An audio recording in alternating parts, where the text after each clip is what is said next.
તો જૂનાગઢ વિસાવદર પેટા ચૂંટણી માટે આજે મતદાન ભાજપ કોંગ્રેસ અને આપ વચ્ચે કાંટાની ટક્કર છે। કોંગ્રેસ ઉમેદવાર નીતિન રાણપરિયાએ પણ મતદાન કર્યું। નીતિન રાણપરિયાએ જીતનો વિશ્વાસ વ્યક્ત કર્યો। હું આ બેઠક પર મોટી લીડથી જીતીશ, મેળવીશ મોટી લીડ તેવો વિશ્વાસ વ્યક્ત કર્યો।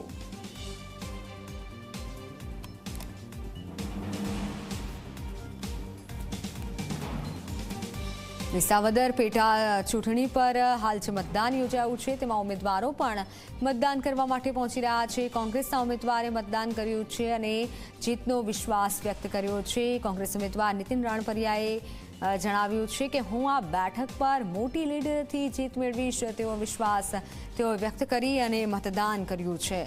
ભાજપ કોંગ્રેસ અને આપ વચ્ચે કાંટાની ટક્કર છે વિસાવદર બેઠક પર।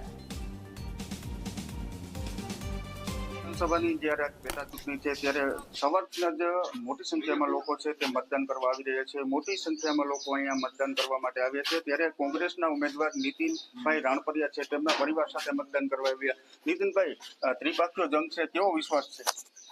વિશ્વાસ વિધાનસભાની જનતા ઉપર મને 1000% હોય અને લોકોને પણ ખબર છે હું એકમાત્ર સ્થાનિક ઉમેદવાર છું અને છેલ્લા 15 દિવસથી વિસાવદર વિધાનસભાના લોકો પણ જોવે છે બીજેપીએ કેવા નાટક કર્યા। ગોપાલ ઇટાલિયાએ અહીંયા આવીને કેટલું ચૂંટણીનું વાતાવરણ બગાડ્યું।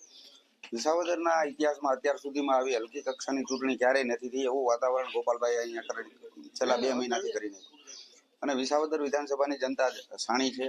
હું માત્ર એક જ એવો ઉમેદવાર છું કે મને વોટિંગ કરવાનો અધિકાર છે। બાકીના 2 ઉમેદવાર છે એના વોટર પણ નથી, એને મત નાખવાનો પણ અધિકાર નથી। વિસાવદર વિધાનસભાની જનતા જાણે છે અને મને મારી વિસાવદર વિધાનસભાની જનતા ઉપર પૂરો ભરોસો છે કે આજે અત્યારે સવારથી તમે જો મોટી લાઈનો લાગી છે વોટિંગ કરવા માટે। ખેડૂતો, ખેતમજૂરો, ગરીબ લોકો અને ભારી માત્રામાં વોટિંગ અત્યારે ચાલુ છે અને 23 તારીખે હું જંગી બહુમતીથી જીતીશ એવો મને વિશ્વાસ છે।